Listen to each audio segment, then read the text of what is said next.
내쫓으라. 아멘. 예, 오늘은 하나님이 운영하시는 참된 교회라는 제목으로 함께 말씀을 잠시 나누겠습니다.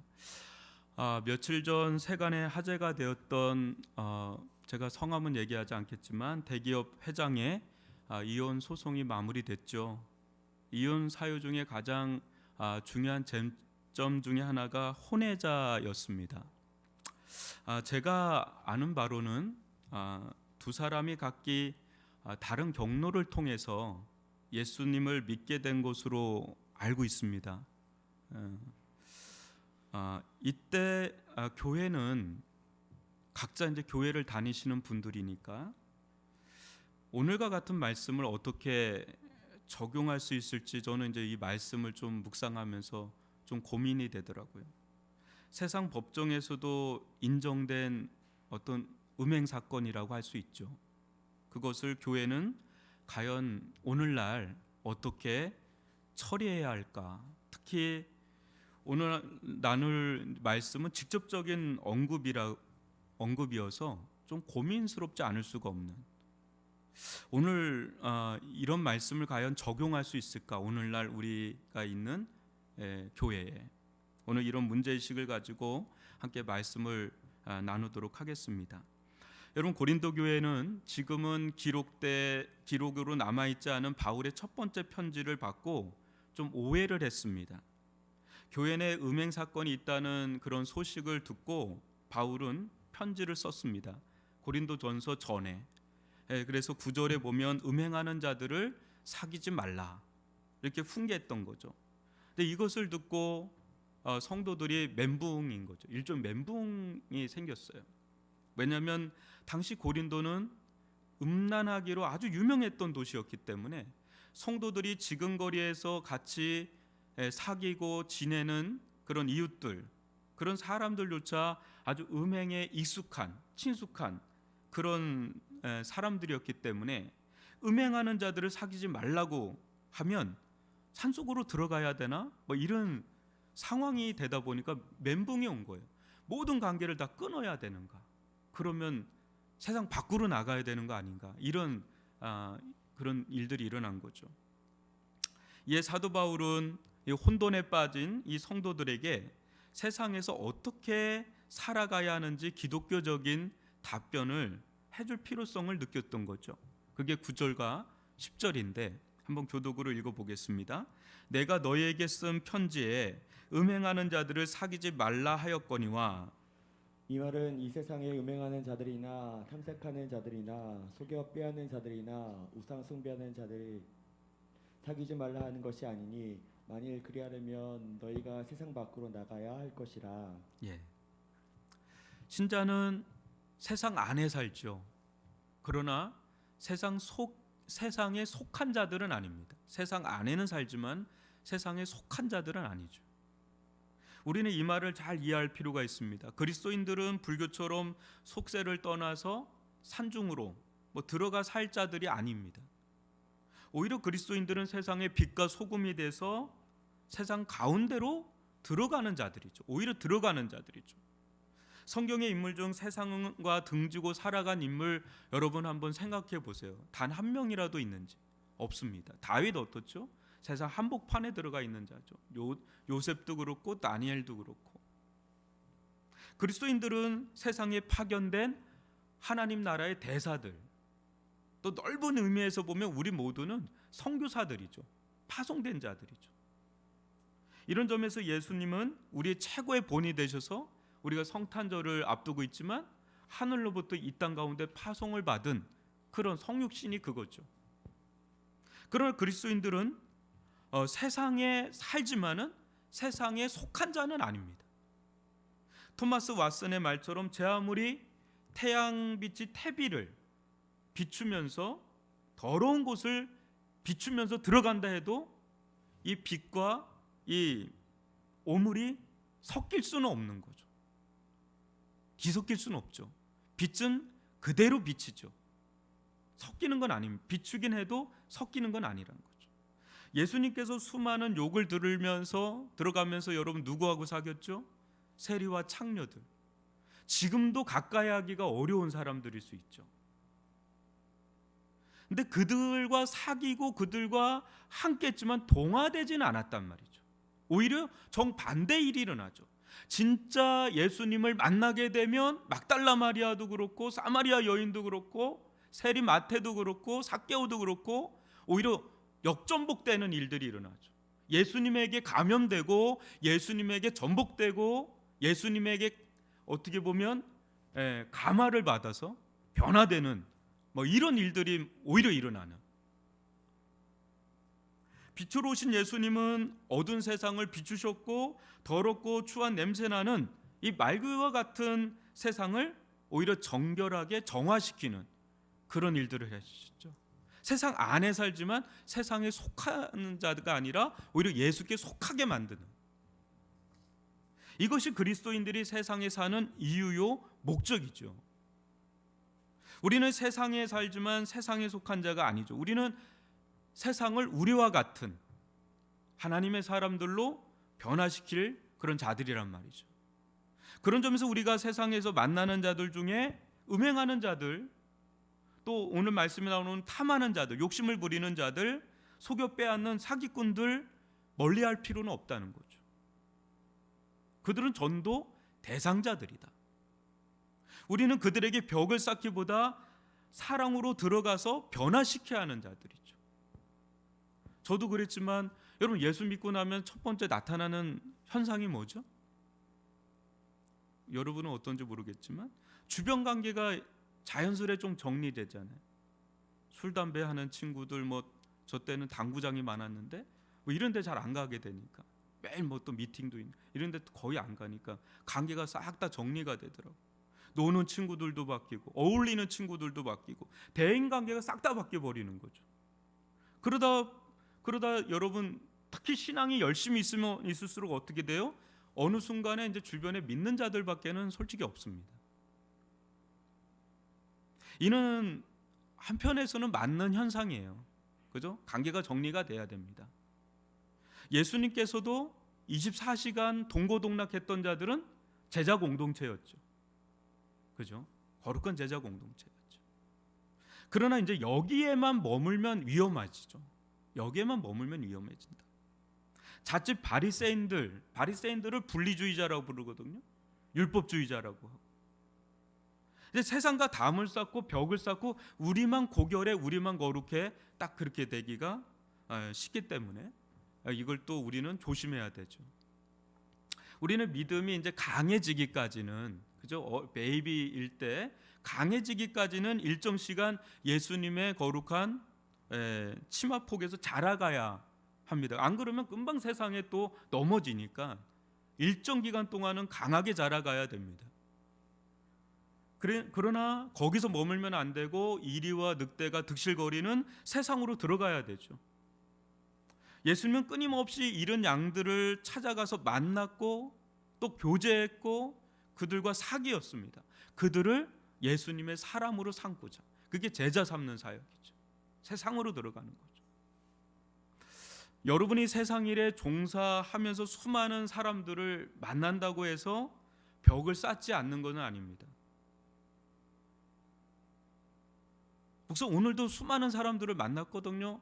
이렇게 한다고 해서 벽을 쌓지 않는 건 아닙니다. 세상 사람들을 만나면서 우리는 얼마든지 담을 쌓고 벽을 쌓을 수도 있습니다. 겉으로 티를 내지 않지만 그들에게 다가가지는 않는 거죠. 이게 벽을 쌓는 겁니다. 그때 우리는 그들에게 복음을 전할 기회를 자연스럽게 놓칩니다. 우리는 벽을 쌓지 말고 들어가야 되는 거죠. 세상에서 우리가 같이 어울리기 어려운 사람들에게도 우리는 복음 전도의 대상자로 여기고 들어가는 거죠. 그럴 때 우리가 그들과 뭔가 도도하거나 잘나 보이거나 거룩한 척으로 비춰지지 않게 되기 때문에 우리는 들어가야 되는 거죠. 그래서 이게 어렵죠. 비둘기 같은 순결한 영성이 필요하고 또 뱀 같은 지혜로운 영성이 필요하죠. 그들과 동화되지 않으면서 그들 가운데 또 들어가서 그들을 또 예수의 사람으로 삼으려고 하니까 굉장한 영성, 믿음이 또 필요하죠. 여러분, 우리는 그들과 어울리면서도 그들 동화되지 않으면서 뭔가 격이 다른 그런 그리스도의 향기를 나타내는 그런 품격, 그런 인격, 그런 삶을 나타내 보여주는 그런 삶을 살아야 하는 겁니다. 그들로부터 당신 정말 예수를 믿는 사람이군요, 이런 말을 듣는다면 그건 최고의 고백을 우리가 듣는 겁니다. 최고의 칭찬을 듣는 겁니다. 저는 우리 모든 우리 위례 중앙교회 성도들이 그런 고백들을 듣는 멋진 그리스도인들이 되시기를 주님의 이름으로 축복합니다. 그러나 사도 바울이 전한 지금 이 맥락이 있습니다. 거기에 저희가 지금 우리 상황에서 지금 상황에서는 더 중요한데, 여러분 11절을 보십시오. 이제 내가 너에게 쓴 것은 만일 형제라 일컫는 자가 음행하거나 탐욕을 부리거나 우상 숭배를 하거나 모욕하거나 술 취하거나 속여 빼앗거든 사귀지도 말고 그런 자와는 함께 먹지도 말라 함이라. 사도 바울이 사귀지 말라 한 대상은 공교롭게도 같은 동료인 그리스도인입니다. 이상하죠? 같은 그리스도인들끼리 더 친밀하게 사귐을 갖는 것이 맞는데, 지금 사도 바울은 그러나 만일 어떤 형제라 일컫는 자, 그리스도인을 가리킵니다. 그 자가 삶에서 나는 세상에 속한 자다, 나는 교회에 속한 자가 아니라 세상에 속한 자다라고 삶으로, 자기 삶으로 고백하고 다닌다면 그런 자와는 단절하라, 이런 말을 전하고 있는 겁니다. 지금 성도는 세상을 대할 때하고 교회를 대할 때하고는 다른 겁니다. 세상을 대할 때는 세상은 교회에 있어서는 전도의 대상입니다. 그렇기 때문에 음행하는 자들, 탐하는 자들, 우상 숭배하는 자들, 속여 빼앗는 자들, 그들과 사귈 수 있는 거죠. 전도의 대상자니까. 그러나 여러분, 교회는 어떤 곳이죠? 사귐의 대상입니다. 전도의 대상이 아니라 교회 형제자매는 사귐의 대상이다. 이때 사귐이라는 것은 코이노니아예요. 어떤 사귐이죠? 세상 사람들과의 사귐하고 다르죠. 우리 믿는 사람들과는 하나님의 말씀을 나누고 같이 거룩한 교제를 나누고 삶을 나누는데 우리의 언어가 다르죠. 우리가 세상을 바라보는 가치관이 다르죠. 그것을 삶을 공유하고 가치관을 나누고 함께 격려하고 기도하는, 그러면서 관계가 유지되고 관계가 증진되고 그 속에서 믿음의 교제를 하면 할수록 영적인 스파크가 일어나죠. 그러면 믿음이 강화된단 말이죠. 그래서 거룩해지고, 여러분 혼자 거룩해질 수가 없잖아요. 같이 만나면서 서로 영향을 받지 않습니까? 그러면서 교회는 굉장히 세워지게 되는 그런 일들을 하잖아요. 예배 공동체가 그런 거 아닙니까? 예배라는 게 우리 혼자 드리는 게 아니라 같이 드리지 않습니까? 공예배로. 그리고 우리 소그룹에서 같이 말씀을 나누고 같이 삶을 나누고 같이 기도할 때 그때 또 은혜의 교류가 일어나는, 또 같이 어떤 봉사도 하게 되고 여러 가지 교회에서 하는 여러 사역들 속에서 우리는 진정한 코이노니아를 경험하는 거죠. 교제를. 그런데 그리스도인이라고 하면서 버젓이 교회에 출입하는데 세상 사람들과 똑같이 음행을 행한다거나 탐욕을 부린다거나 또 우상 숭배를 하거나 또 모욕을 하거나 술 취하거나 속여 빼앗는 짓을 한두 번 하는 게 아니라 지속적으로 하고 다닌다면 여러분 어떨까요? 어떻겠습니까? 그 사람도 무너지고 공동체도 점점 무국누룩이 돼서 누룩처럼 그게 퍼져간다는 거죠. 또 이런 자들과 여러분 함께 하나님과 동행하는 삶을 과연 공유하고 나눌 수 있을까? 그들과 함께 만나서 거룩한 이야기를 할 수 있을까? 하기 어려울걸요. 그 숨기지 않는 한 하기 어렵죠. 위선적으로 가식적으로 그걸 숨기지 않는 한 그런 고백들을 서로 자기의 모습들을 드러내기가 어렵겠죠. 이거 교제가 안 되는 거죠.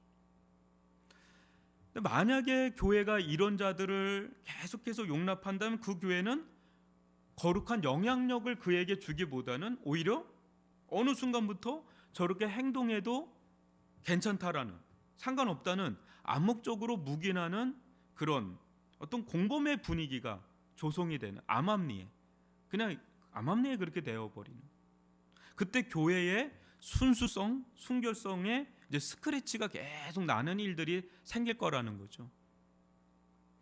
그리스도와 그리스도의 말씀이 왕노릇을 해야 되는데 어느 순간에 그 사람이 어떤 짓을 하고 있는지 알아요.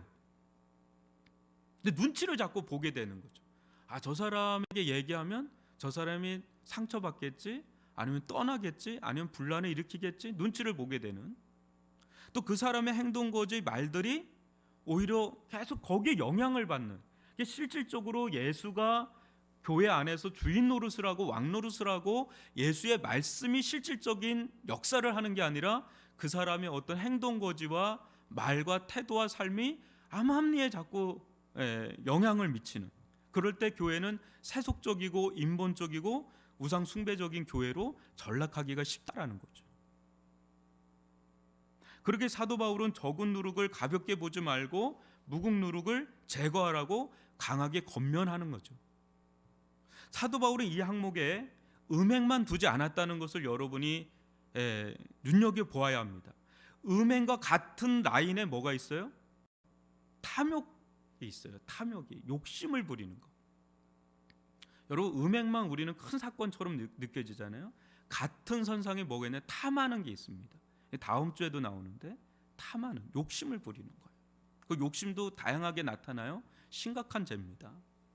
또 우상 숭배 있잖아요. 공공연히 뭐 나 점집에 갔다고 하는 분들도 있어요. 교회에. 우리 교회는 없지만 여튼 있어요. 또 상대방을 비방하고 모욕하는 거, 이것도 같은 라인에 있는 겁니다. 또 어떤 게 있어요? 술 취하는 거 있죠. 술 취하는 거. 아, 목사님 저는 술이 세가지고 취하진 않는데요. 이거 어떻게 봐야 될지 모르겠는데 하여튼 술 취하는 거. 또 속여 빼앗는 사기꾼들이 있습니다. 교회 안에도 사기꾼들이 있습니다. 있을 수 있습니다. 그 치명적인 죄라는 거예요. 음행만 아주 치명적인, 우리가 느끼기에는 그렇지만 아니라 이 죄들이 다, 이 항목들이 다 치명적인 죄라는 거예요. 어떤 정도의 죄냐? 출교 명령을 해야 될 죄다라는 거죠. 그런데 고린도 교회의 가장 큰 문제가 따로 있는 겁니다. 뭐냐면 그게 12절과 13절인데요. 교독으로 읽어보겠습니다. 밖에 있는 사람들을 판단하는 것이야 내게 무슨 상관이 있으리요마는 교회에 있는 사람들이야 너희가 판단하지 아니하랴. 밖에 있는 사람들은 하나님이 심판하시려니 이 악한 사람은 너희 중에서 내쫓으라. 예. 어느 누구도 이 고린도 교회 안에서 이런 자가 있는데 이야기하지를 안 하는 거예요. 공론화하지 않는 겁니다. 뭐예요? 쉬쉬하는 거죠. 알긴 아는데 아무도 얘기하지 않는 겁니다. 이유야 여러 가지가 있겠지만 우선 이들은 음행하는 자들과 사귀지 말라는 그 말씀을 들었을 때 갈등을 합니다. 아, 그럼 세상 밖으로 나가야 되나? 뭐 이런 갈등을 해요. 그런데 이 갈등은 우리가 생각하는 것처럼 그는 순진한 갈등이 아닙니다. 이 사람들이 했던 갈등은 다른 거예요. 어떤 갈등이냐면 자신들도 저 사람처럼 저렇게 하고 싶은데 저자를 끊어내면 저자처럼 할 수 없잖아라고 하는 그런 데서 오는 갈등이 더 컸던 거예요. 지금 이 고린도 교회 안에는. 그래서 이게 묵은 누룩이 온 공동체에 퍼졌다라고 우려해서 강하게 지금 권면하고 있는 겁니다. 분쟁 사건 다음에 이 음행 사건. 그러니까 우리가 생각하는 것처럼 이들이 거룩하고 고상한 갈등을 한 게 아니에요. 음행하는 자들과 그럼 사귀지 말라니까 그 밖으로 나가야 되나, 이게 아니라 자기들도 내면의 마음 깊숙한 곳에 또 실질적으로 자기들도 들키지만 않았지 그런 거에 연루된 사람이 또 있었단 말이에요. 그러니까 이걸 함부로 논을 하지 못하고 그냥 쉬쉬하면서 나도 좀 하고 싶은데 하는 여지를, 틈을 막 둔 겁니다. 이들이. 그거를 지금 사도 바울이 간파하고 이야기를 하는 거죠. 그래서 이런 복합적인 문제로 인해서 이들이 마땅히 판단해야 되는 이런 상황을 판단하지 않고 자꾸 유보하거나 시시하거나 그냥 암묵적으로 그냥 묵인해 버리는, 용납해 버리는 이런 분위기가 조성이 된 거예요. 교회 밖의 사람들은 여러분 하나님께서 알아서 심판하십니다. 물론 우리가 교회 밖의 사람들도 기도해야 됩니다. 하나님 공의와 정의로 푸틴 어떻게 좀 해주세요. 기도할 수 있어요.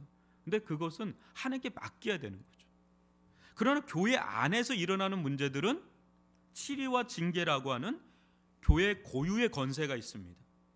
그것을 따라서 판단해야 한다는 거죠.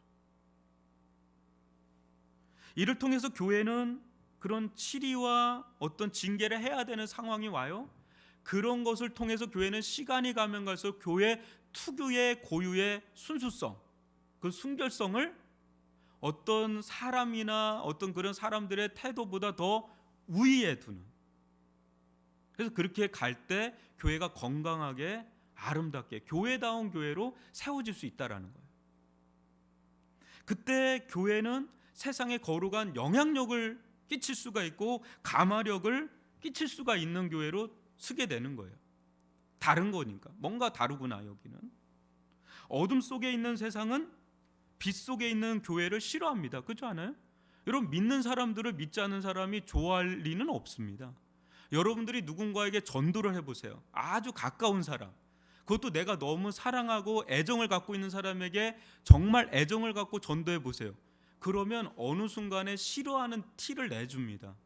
인간적으로는 좋아할지 몰라도 영적으로는 어둠과 빛이기 때문에 싫어합니다. 그죠?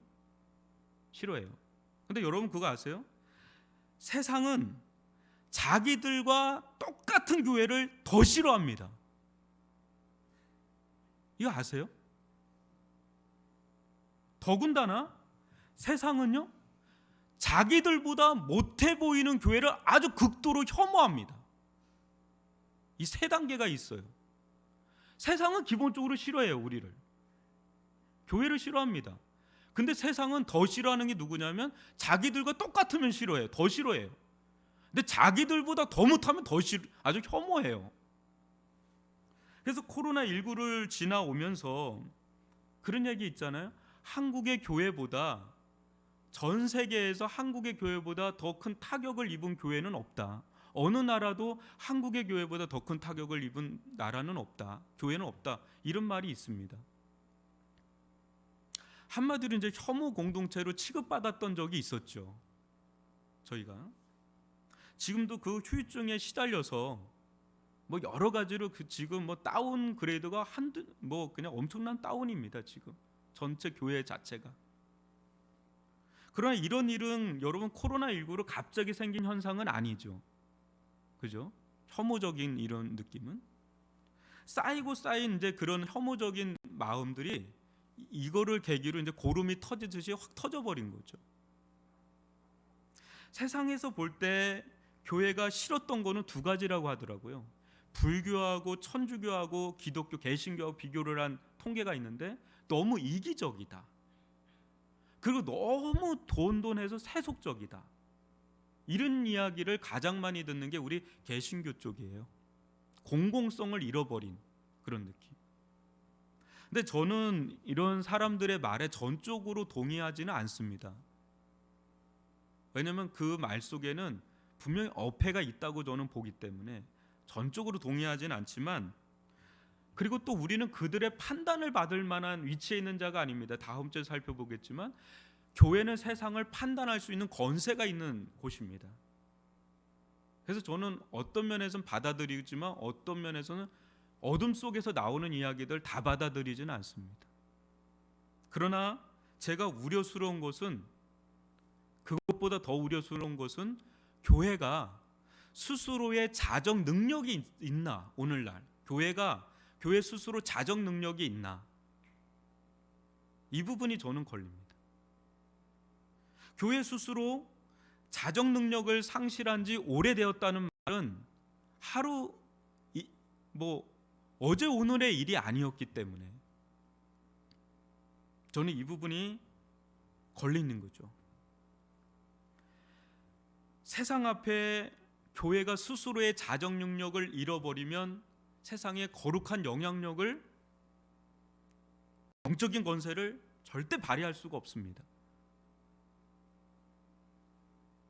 어느 순간부터 우리끼리는 좋은 것 같은데 톰 레이너가 얘기한 것처럼 죽어가는 교회의 현상은 자기가 병들어 있고 자기가 죽어가는지 모르는 채 죽어가는 것.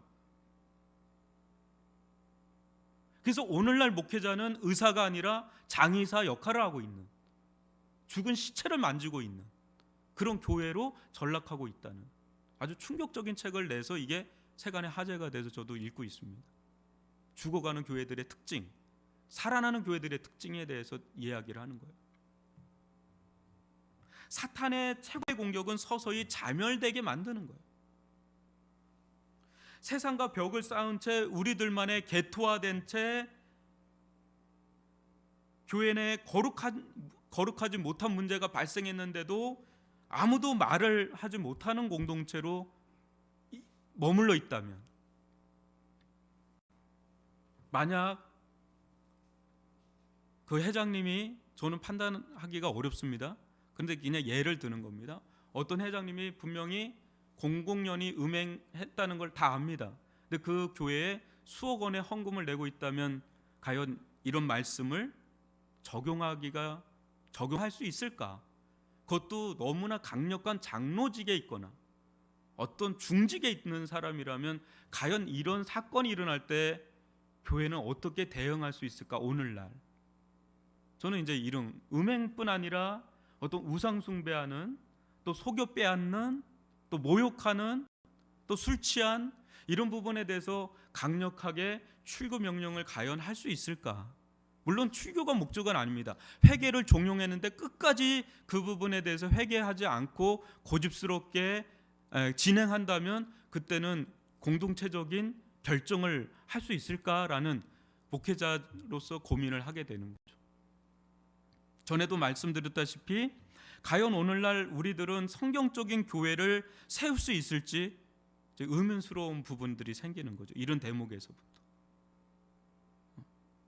이 말은 과연 오늘날 교회에서 사도 바울을 통해서 전달되는 이런 말씀을 실천할 수 있는 교회가 과연 얼마나 될까라는 의문이 있는 거죠. 제 안에도.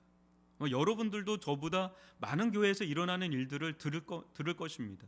과연 그런 일들을 성경적인 교회로 해나갈 수 있는 교회가 주변에 얼마나 있는지 여러분 알고 계시는지 모르겠습니다. 물론 그렇게 하는 교회, 건강한 그런 교회들이 있을 거고 또 그러지 않은 교회도 있을 거고. 과연 교회의 가장 큰 파워는 누구에게 있는가? 무엇에 있는가? 사람인가 하나님인가? 사람의 말이나 영향력인가 하나님의 말씀과 권세인가? 이에 아무도 토를 달 자는 없습니다. 당연히 하나님의 말씀이고 하나님의 권세고 하나님이 이 교회의 주인이시죠. 왕이시죠. 이거에 토를 달 자는 아무도 없습니다. 그러나 실제적으로 교회가 운영되는 것을 보면 불의를 행하는 어떤 그룹이 있죠. 그게 장로님 그룹일 수도 있어요. 심지어는 목사님이 될 수도 있고 장로님 그룹이 될 수도 있고 어떤 파워 그룹이 될 수도 있어요. 근데 그거에 대해서 과연 얘기할 수 있을까라는 거죠. 이때 우리가 하는 모든 어떤 신앙의 고백이라는 것이 교회 내에서 가증과 위선과 외식이 되어버릴 수 있는. 근데 그걸 세상 밖에 있는 사람들은 또 보는 거예요. 들려오는 것으로 보는 거예요. 자세히는 몰라도 들려오는 걸 보면 거기에 이제는 딱 아주 신물이 난다라는 말을 막 해버리는 거죠. 오히려 그런 데서 이제는 전대문이 막히고 거룩한 영향력을 상실하는 삼손과 같은 그런 교회를 전락해버리는. 근데 그런 일들이 실제 우리들 가운데 비일비재하게 들려왔던 것이 사실이니까 이 부분을 얼마나 수용하고 인정하고 그걸 개혁하고 갱신하는 의지가 있느냐가 굉장히 중요한 것이죠. 가장 건강하고 위대한 교회는 어떤 교회일까요? 여러분 오늘 맥락에서 보면 치리와 징계가 살아있는 교회죠. 사랑이 있어야 되지만 또 한편에 치리와 징계라고 하는 공의가 살아있는 교회. 그렇죠. 아픔을 겪더라도 하나님의 말씀으로 거룩하게 세워지는 교회죠. 교회 안에서 어떤 누룩과 같은 음행이 있거나 무슨 아까 말한 그런 부도덕한 일들이 일어날 때 그걸 자를 수 있는, 아프죠. 그리고 그걸로 인한 출혈이 또 있겠죠. 살덩어리가 떨어져 나가는 거니까. 근데 그것을 하더라도 하나님의 말씀으로 거룩하게 세워지는 교회. 그때 교회는 교회 본연의 순결함과 거룩함을 회복하고 또 유지하고 증진될 수가 있습니다. 해야 할 말, 또 가야 할 길, 그걸 하지 못하고 가지 못한다면 우리는 누구의 교회를 과연 세우려고 하는지 우리의 중심을 봐야 될 필요가 있죠. 나의 중심에 과연 뭐가 있는지, 예수가 있는 건지 아니면 나만의 어떤 이상이 있는 건지를 살펴볼 필요가 있는 거죠. 우리가 들어야 할 말은 하나님의 말씀이죠. 우리가 가야 할 길은 하나님께서 제시하는 길이죠. 교회는 교회 안에 있는 사람들, 특히 교회 내에서 여러 가지 음행, 탐하는 사람, 우상 숭배하는, 모욕하는, 술 취한, 속여 빼앗는 이런 모든 영역에서 판단할 수 있는 권세가 회복이 돼야 되는 거죠. 그때 교회는 교회다워지는. 저는 교회는 사법적 기능이 있어야 한다고 봅니다. 이게 다음 주하고도 연결되는데, 이때 최고의 권위는 하나님의 말씀에 있어야 됩니다. 하나님 말씀이, 우리 교회에서 최고의 권위자는 누구냐? 저는 하나님의 말씀이라고 봅니다. 그게 종교개혁이거든. 개혁주의의 가장 큰 모토거든. 최고의 권위는 교회보다 더 위에 있는 게 교황이 아니라, 목사가 아니라, 어느 누구도 아니라 교회에서 가장 큰 권위는 하나님의 말씀이다. 그러니까 이것보다 우위에 있다면 그게 우상이에요. 하나님의 말씀은 이렇게 가는데 그렇게 하면 안 됩니다. 누가 이렇게 하면, 너무 파워 있는 사람이 그렇게 하면 안 됩니다. 그 사람 말 들어가면 그 사람 우상이 돼버리는 거죠. 그게 목사가 됐든 장로가 됐든 권사가 됐든 뭐 중직자가 됐든 상관없어요. 우상이 돼버리는. 그럼 그 교회는 참된 교회로 서가기가 어려운 게 돼버리는 거죠. 저는 우리 위례중앙교회 가운데 하나님의 말씀을 따라서 때에 따라서는 치리와 징계라는 교회 본연의 권세를 행사할 수 있는 그런 교회로 서나갈 수 있기를 주님의 이름으로 축복합니다.